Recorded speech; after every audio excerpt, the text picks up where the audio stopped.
اعوذ باللہ من الشیطان اللعین الرجیم بسم اللہ الرحمن الرحیم الحمد للہ رب العالمین الصلاة والسلام علی اشرف الانبیاء والمرسلین وعلی آلہ الطیبین الطاہرین المعصومین الذین اذہب اللہ عنہم الرجس وطہرہم تطہیرا اللہم صلی علی محمد وآل محمد اللہم اخرجنا من الظلمات الوہم واکرمنا بنور الفہم اللہم افتح علینا ابواب رحمتک وانشر علینا خزائن علومک برحمتک یا ارحم الراحمین۔ السلام علی الحسین وعلی علی بن الحسین وعلی اولاد الحسین وعلی اصحاب الحسین۔ عزیزان محترم، ماہ محرم الحرام کے ایام غم میں ہماری آپ کے ساتھ گفتگو حضرت سید الشہداء علیہ آلاف التحیت و ثنا کی گراں قدر زیارت عاشوراء کی کرامات کے باب میں جاری تھی، اور اس سلسلے میں اب تک شیعہ علماء، فقہا اور گراں قدر شخصیات کے حالات زندگی سے مختلف ایسے نایاب واقعات ہم آپ کی خدمت میں بیان کر چکے ہیں، جن سے آپ لوگوں نے استفادہ کیا اور آپ لوگوں کو اس عظیم المرتبت زیارت کی اہمیت کا بخوبی اندازہ ہو چکا ہوگا۔ آج بھی کچھ واقعات میں آپ کی خدمت میں لے کر حاضر ہوا ہوں۔ زیارت عاشوراء سے متعلق ایک کتاب جس میں زیارت عاشوراء سے متعلق حیرت انگیز واقعات کو بیان کیا گیا ہے، اور اس کتاب کے مصنف آیت اللہ ابتہی ہیں۔ یہ آیت اللہ ابتہی کہتے ہیں کہ میں اپنی کتاب جب تحریر کر رہا تھا تو اس کتاب کو لکھنے کے وقت میں آیت اللہ شیخ محمد تقی بہجت فومنی کی خدمت میں حاضر ہوا۔ چونکہ مجھے اس بات کا علم تھا کہ آیت اللہ بہجت بھی ایک ایسی شخصیت ہیں جنہوں نے اپنی تمام زندگی زیارت عاشوراء کو اس کے مکمل آداب کے ساتھ انجام دیا ہے، لہٰذا ایسی شخصیت جو اس قدر زیارت عاشوراء کو پڑھنے میں، اپنی عملی زندگی میں اس قدر اس کا اہتمام کرتی ہے،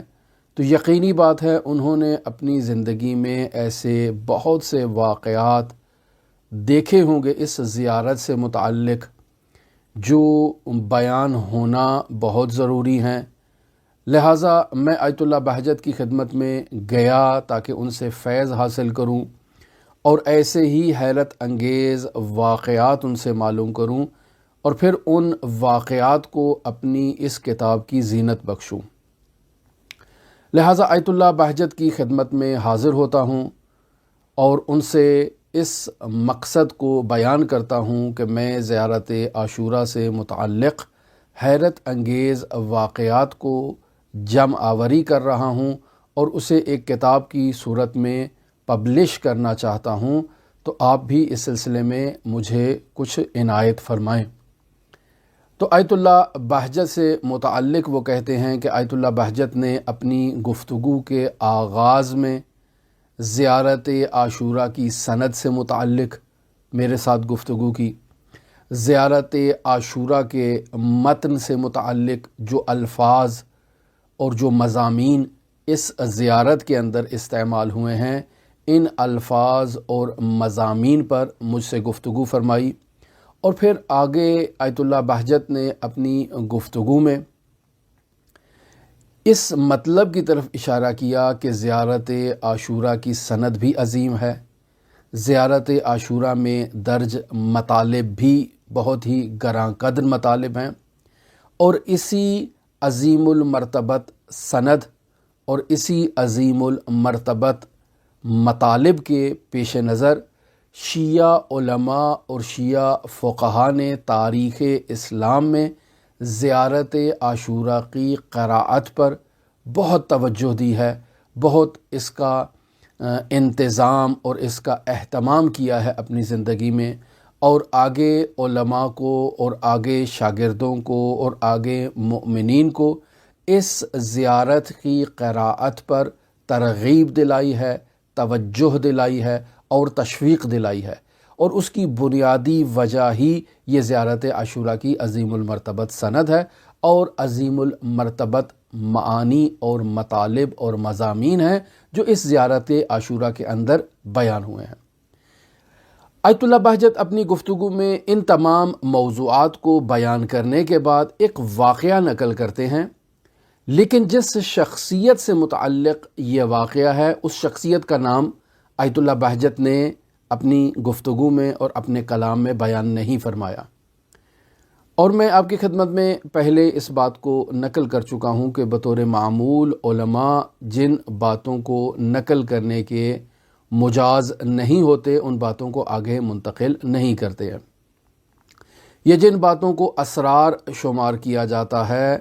وہ ان اسرار کو اور ان رازوں سے پردہ نہیں اٹھاتے، لیکن ایک احتمال یہ بھی دیا جا سکتا ہے کہ شاید یہ واقعہ خود آیت اللہ بہجت سے متعلق ہو۔ آیت اللہ ابتہی فرماتے ہیں کہ آیت اللہ بہجت نے کسی عالم سے اس واقعے کو نقل کیا کہ ایک عالم وادی السلام میں وہاں کی مؤمنین کی قبور کی زیارت کے لیے نجف اشرف میں جاتے ہیں۔ وادی السلام میں اگر آپ کو معلوم ہو تو ایک مقام ہے جسے مقام صاحب الزمان کے عنوان سے یاد کیا جاتا ہے۔ یہ عالم اس مقام صاحب الزمان میں تشریف لے جاتے ہیں تو وہاں ایک بوڑھے زائر کو مشاہدہ کرتے ہیں دور سے کہ وہ مقام صاحب الزمان میں زیارت عاشوراء کی قراءت میں مصروف ہے۔ یہ عالم اس کے قریب جانا چاہتے ہیں کہ اس کے پاس جائیں، لیکن جیسے ہی اس کے قریب ہوتے ہیں تو خود کو کربلا میں مشاہدہ کرتے ہیں، حضرت سید الشہداء علیہ الاف و تحیت و ثنا کے حرم میں مشاہدہ کرتے ہیں، حضرت سید الشہداء کے زائرین کی جو ہے وہ کثیر تعداد حضرت سید الشہداء کی زیارت کے لیے حرم مطہر میں حاضر ہوئی ہے۔ یہ نہایت مبہوت ہو جاتے ہیں، نہایت حیرت زدہ ہو جاتے ہیں کہ میں تو ابھی اس عزادار زائر کے قریب ہو رہا تھا، یہ کہاں حضرت سید الشہداء کے حرم میں پہنچ گیا۔ ایک قدم پیچھے ہٹتے ہیں تو دوبارہ خود کو وادی السلام میں پاتے ہیں، دوبارہ اسی عالم میں وادی السلام میں مقام صاحب الزمان میں جہاں دوسرے زائرین زیارت کے لیے آ رہے ہیں، توسل کے لیے آ رہے ہیں، خود کو میں مقام صاحب الزمان میں پاتا ہوں۔ پھر میں ایک قدم آگے بڑھاتا ہوں تاکہ اس بوڑھے زائر سے ملاقات کروں جو زیارت عاشوراء کی قراءت میں مصروف ہے، تو دوبارہ میں خود کو کربلا میں پاتا ہوں، دوبارہ میں خود کو حضرت سید الشہداء کے حرم میں مشاہدہ کرتا ہوں کہ جہاں زائرین زیارت میں مصروف ہیں۔ پھر ایک قدم پیچھے ہٹتا ہوں تو دوبارہ وادی السلام میں اور دوبارہ مقام صاحب الزمان میں آ جاتا ہوں۔ چند مرتبہ میری یہ کیفیت رہتی ہے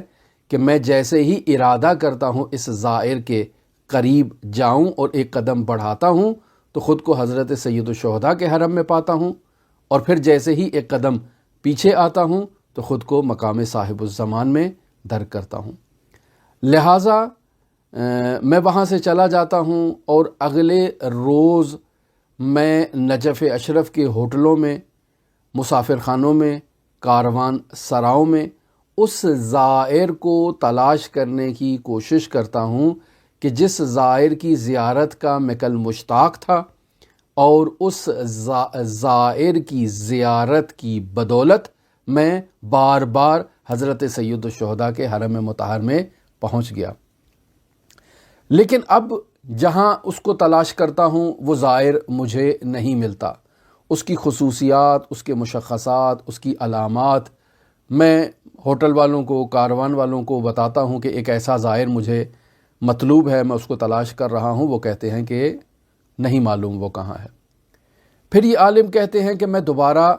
مقام صاحب الزمان کی طرف وادی السلام میں جاتا ہوں کہ شاید وہ زائر مجھے وہاں پر دوبارہ مل جائے اور میری اس سے ملاقات ہو جائے۔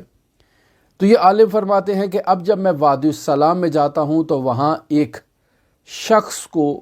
ملتا ہوں کہ جو شخص نہایت ہی عجیب و غریب اور خارق العادہ قسم کی گفتگو بیان کر رہا ہے، اور اس کے حالات بھی نہایت ہی عجیب ہیں۔ مختلف موضوعات پر وہ مجھ سے گفتگو کرتا ہے، اور اپنی گفتگو کے دوران وہ مجھ سے یہ کہتا ہے کہ آپ جس زائر کو تلاش کرنا چاہتے ہیں وہ اس وقت نجف اشرف میں موجود ہی نہیں ہے، آپ جس قدر اسے تلاش کریں گے وہ آپ کو نہیں ملے گا، وہ اب یہاں سے جا چکا ہے۔ حالانکہ میں نے اس شخص کو نہیں بتایا کہ میں یہاں وادی السلام میں کسی زائر کو تلاش کرنے کے لیے آیا ہوں، کسی زائر سے ملاقات کرنا چاہتا ہوں۔ میں نے اپنی زبان سے اسے اس مطلب کی طرف متوجہ نہیں کیا، لیکن اس نے بغیر بتائے ہوئے، بغیر پوچھے ہوئے میرے دل کے اندر موجود جو سوال تھا اس سوال کو کشف کر لیا اور مجھے اس کا جواب بھی دے دیا کہ وہ زائر اب یہاں پر موجود نہیں ہے۔ یہ واقعہ آیت اللہ بہجت رحمۃ اللہ علیہ سے آیت اللہ ابتہی نے اپنی کتاب حیرت انگیز واقعات میں نقل کیا ہے۔